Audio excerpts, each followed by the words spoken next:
Дуже легко купити пряжу, яка вам не потрібна. Побачили знижку, сподобався колір, трендова фактура, з якої всі раптом в'яжуть, або магазин так красиво показав пряжу, що негайно хочеться її замовити. А вже вдома починаєте уважно дивитися, що саме купили, і починаєте гадати, що б із цього зв'язати. Тому сьогодні хочу поговорити про те, яку пряжу я би не купувала, або принаймні дуже добре подумала перед її покупкою. Це відео буде не про конкретні бренди, а про ситуації, в яких найпростіше купити собі проблему. Я б почала взагалі не зі складу і не з метражу. Спочатку подумайте, чому я хочу саме цю пряжу. Я давно на неї дивлюся, я давно шукала цей артикул, мені потрібен саме цей колір. Я хоча б приблизно розумію, що з неї зв'язати. Чи я півгодини тому вперше побачила її у стрічці, а тепер уже сиджу перед оформленим замовленням. Бо хотіти купити саме цю пряжу і хотіти будь-що купити заради покупки – це різні речі. І я не кажу, що кожен моток треба купувати під конкретний проєкт. В'язання – це передусім хобі, воно для задоволення, і пряжу можна купити тільки тому, що вона нам дуже подобається. Але добре розуміти хоча б власні мотиви. Я б у 99% випадків не робила би спонтанних покупок незнайомої пряжі. Особливо, якщо ви втомилися, у вас поганий настрій, ви засмучені і дуже хочеться себе чимось потішити. Така шопінг-терапія не завжди йде на користь. Якщо мені вже дуже кортить щось придбати, я куплю те, до чого я давно вже приглядалася. Перевірену пряжу, потрібні спиці, журнал або книжку, а не випадкову бобіну незнайомого артикула, про який я ще не знала годину тому. Найпростіше просто не оформлювати відразу замовлення. Поклали в кошик або зробили закладку собі в інстаграмі, закрили сайт і повернулися наступного дня або через декілька днів. І якщо ви все ще хочете купити цю пряжу, добре, можете оформлювати покупку. Але якщо ви вже і не дуже пам'ятаєте, чим вона вам там сподобалась, питання, мабуть, вирішилося саме по собі. Продавці будуть смикати вас за мотузочки, тому що це їхня робота, це їхній прибуток. І це треба розуміти. Залишилась остання бобіна, повтору цього кольору не буде, або залишилось декілька днів до закінчення акції, або майже все вже розібрали. Це мега-супер новинка, яку обов'язково треба спробувати, або дуже обмежена кількість пряжі. Звісно, що продавець хоче продати, і без реклами, і заманливих закликів продажів не буде. Але запитайте себе, чи дійсно я хочу цю пряжу? Чи може мені зараз її дуже добре продають? Втюхують, іншими словами. І з розпродажами те саме. Не купуйте пряжу тільки тому, що вона дешево коштує. Знижка не робить непотрібну пряжу потрібною. Якщо я не хотіла цей артикул за 300 гривень, то варто подумати, чому за 200 гривень він раптом став мені таким потрібним. При цьому я не кажу, що на розпродажах продають тільки погану пряжу.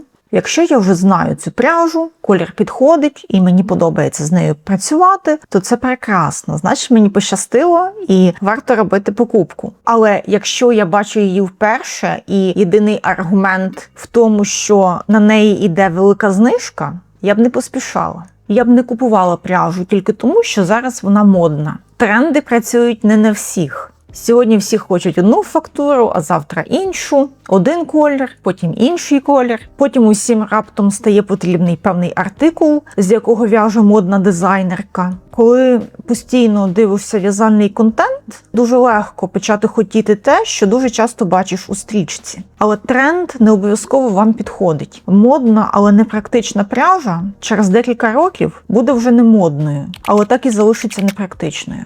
Тренд закінчиться, а пів кілограма пряжі залишиться. Тому я би запитала себе, якби я не бачила цю пряжу в кожному другому в'язальному відео, я би все рівно її би хотіла? Колір. Тут можна помилитися у два різних боки. Не ваш колір, але дуже дешево. Не купуйте багато пряжі кольору, який вам не пасує, тільки через те, що він на хорошій знижці. Знижка не зробить невдалий для вас колір вдалим. У кращому разі ця пряжа буде просто лежати у вас на полиці, а в гіршому ви витратите десятки годин своєї роботи і отримаєте однотонний светр, який не буде вам пасувати, і ви не будете його носити. Якщо сам колір вам дуже подобається, я би радила взяти 50-100 грамів і використати його як акцент. Наприклад, зробити смужки або якусь невелику деталь і поєднати з кольорами, які на вас працюють. Але я би точно не брала великий обсяг пряжі, кольору, стосовно якого у вас є сумніви, тільки тому, що він стоїть на розпродажі. А буває навпаки, ви настільки зачаровані кольором, що критичне мислення відключається і ви більше ні про що не думаєте. Це моя проблема. Я можу настільки зациклитися на якомусь відтінку, що починаю на нього полювати. І коли нарешті знаходжу, ось він, благородний темно-зелений, чи там насичений винний, чи колір морської хвилі, все, мені це треба. А який там склад, який метраж, яка скрутка, чи дійсно мені підійде така товщина, на це вже дуже легко махнути рукою. Наприклад, був у мене період, коли я полювала на петроль, і чим це все закінчилося? Тим, що я просто перехворіла, а бобінки залишилися і так і лежать, тому що до проєкту мої руки не дійшли. Тому тут можна застосувати перевірку. Уявіть собі цю пряжу, цей артикул у кольорі, до якого ви ставитеся нейтрально. Ви все одно би захотіли його?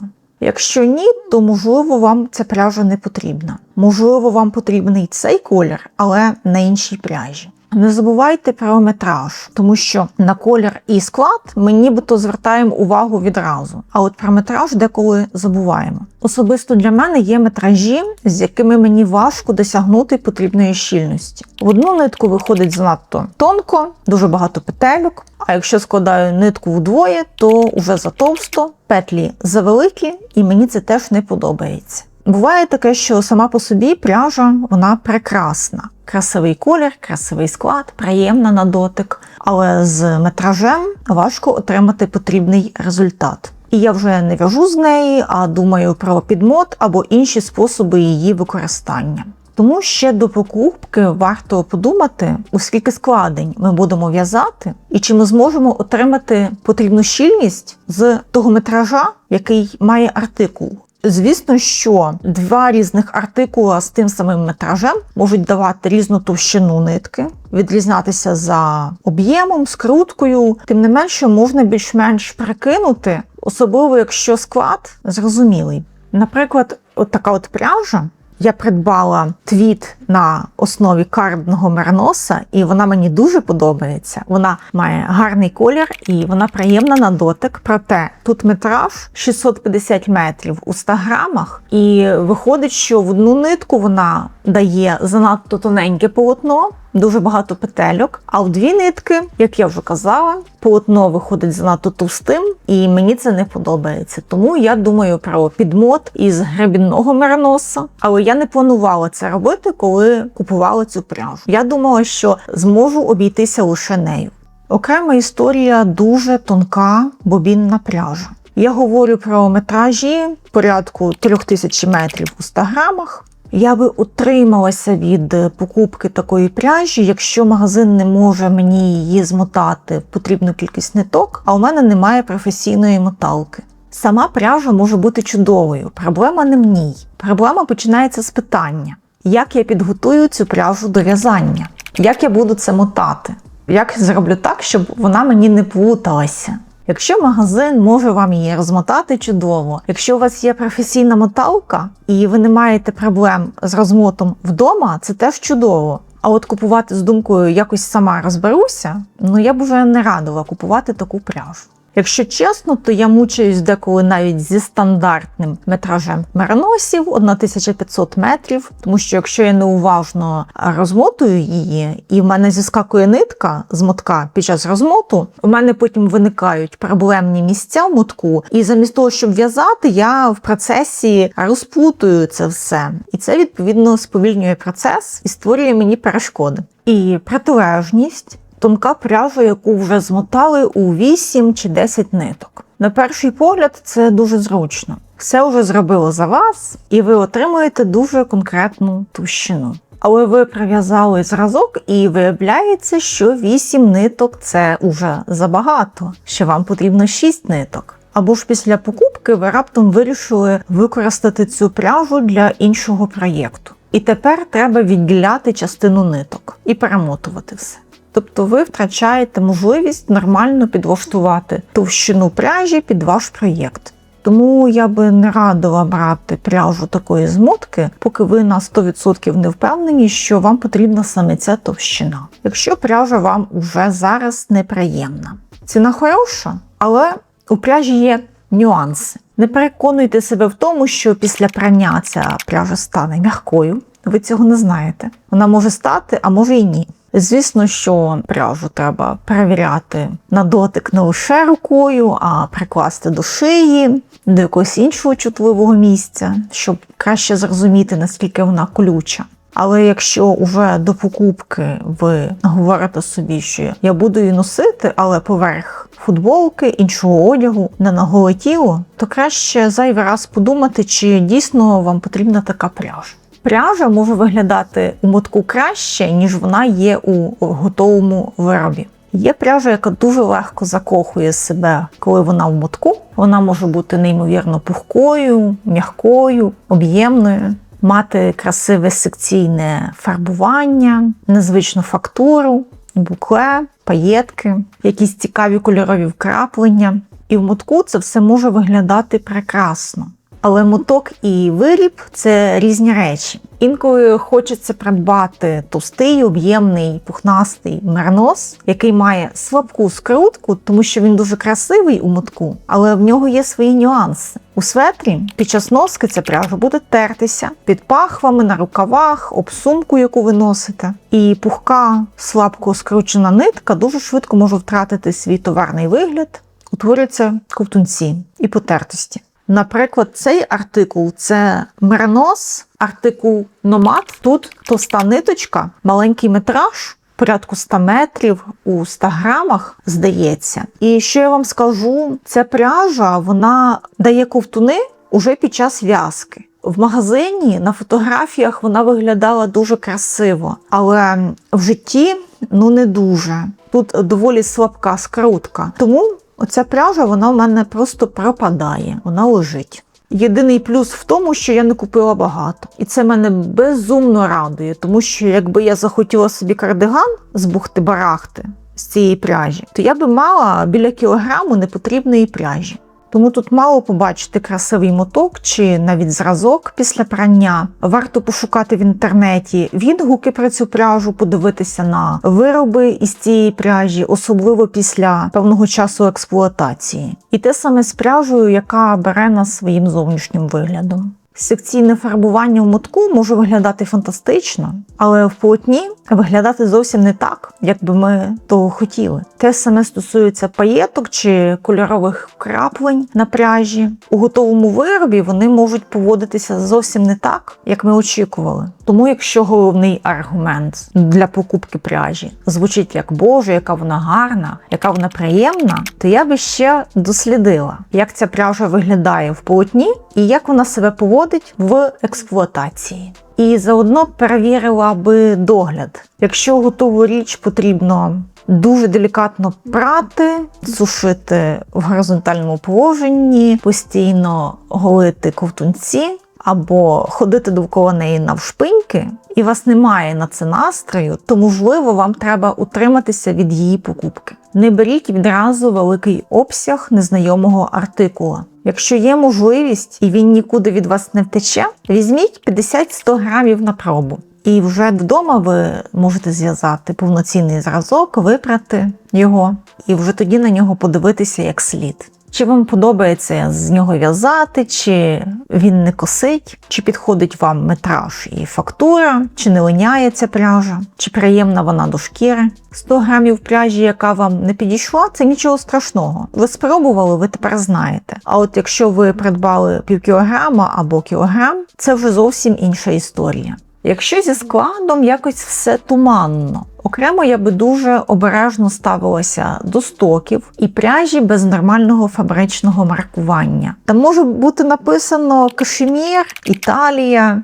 шовк, меринос, те, що красиво звучить. Але що воно насправді, Це невідомо. Якщо немає нормальної інформації про походження і склад пряжі, то з цим треба уже обережно. Тому що якщо в описі написано кашемір, це ще не значить, що він там є. Написати можна що завгодно. Окремо про магазини. Я би дуже обережно купувала незнайому пряжу у магазинах, які не показують зразки. Бо фотографії бобіни – це фотографії бобіни. А я би хотіла бачити хоча б лицеву гладь. Як вона виглядає, як виглядають петлі, чи вона не косить, як виглядають цей колір і фактура у полотні. Якщо я знаю цей артикул, це інша справа, я нічим не ризикую. Але незнайомого артикула пряжі я би в таких магазинах би точно не брала. А є магазини, де все дуже фантастично і естетично знято. Майже студійне світло, красивий стіл, красивий манікюр, прикраси, аксесуари, квіти, горнятко кави, бездоганні моделі. На це все дуже приємно дивитися, але в якийсь момент можна почати хотіти не ту пряжу, яку нам показують, а саму атмосферу, картинку. Сама пряжа буде на такому фоні виглядати дорожче, якісніше і справляти загалом набагато краще враження, ніж у звичайному житті. Грубо кажучи, навіть какашку можна красиво подати. Тому якщо мене зачепила особлива подача, я намагаюся відволіктися і звернути увагу на більш прозаїчні речі. На склад пряжі, на метраж. Шукаю цю пряжу на інших ресурсах, щоб почитати відгуки. Бо красива подача – це, звісно, добре, але вона не завжди точно передає характеристики пряжі. Магазини, які зловживають штучним інтелектом. Останнім часом я звернула увагу, що багато магазинів використовують штучний інтелект для того, щоб показати пряжу у готових виробах. Светри, сукні і навіть шкарпетки з пряжі, яка не працює для шкарпеток, яка для цього не підходить. А іноді генерують навіть зображення зразків. Я не розумію, для чого це робити. Шиї цією пряжею не в'язав. Він робить припущення. Він не знає, чи косить полотно, чи тримає форму резинка. Згенерована картинка може гарно показати ідею. Наприклад, так буде виглядати колір пряжі на светрі. Але це не заміна реального зразка.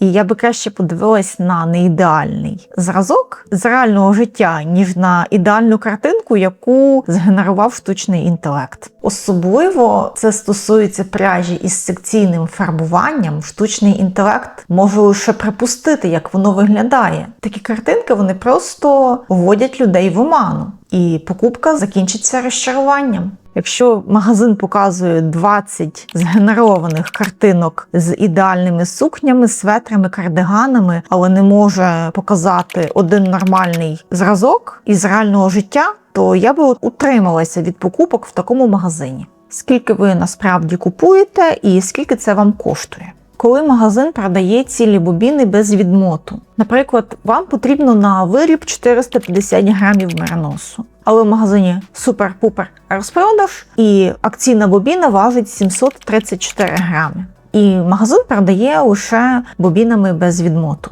Ціна за 100 грамів дуже хороша, але вам потрібно лише 450 грамів. І після светра у вас залишиться порядку 300 грамів, які будуть просто лежати у вас на полиці. Чи вистачить їх на ще одну нормальну річ? Чи знайдете ви для них використання? Чи може вони просто будуть лежати у вас на полиці роками? Велика бобіна справді може бути дуже вигідною, якщо вам потрібна майже вся. Але низька ціна за 100 грамів ще не означає, що вам потрібна така покупка. Дешевий моток ще не означає дешевий светр. Буває таке, що сам по собі моток коштує недорого. І вам здається, що це бюджетна пряжа. Але для повноцінного виробу вам потрібно 12-15 таких мотків. Тобто ціна готового виробу вже не така бюджетна. Тому треба абстрагуватися від ціни одного мотка і перекинути загальну ціну проєкту. Скільки коштуватиме вся пряжа на виріб. А якщо ви вже купили невдало, це ще не означає, що ви маєте якось рятувати і виправляти цю ситуацію. Пряжа лежить удома. Гроші вже витрачені, і вас починає гризти сумління. треба з неї щось зв'язати. І ми починаємо шукати проєкт під пряжу, яка нам не так вже й подобається. Не пасує, або має невдалий метраж, або ні з чим не поєднується. Гроші ви вже витратили, але життя коротке. Не обов'язково витрачати десятки годин на проєкт, який не принесе вам радості. Невдала покупка не стане вдалою тільки тому, що ви себе примусили зв'язати із неї светр, який, скоріше за все, буде лежати без діла або не радувати вас. Я думаю, краще обмінятися такою пряжею із в'язальною подругою, або продати її, або віддати на благочинність. Якщо зовсім коротко, то перед покупкою я би запитала себе, я хочу саме цю пряжу, чи мені просто зараз кортить що-небудь придбати?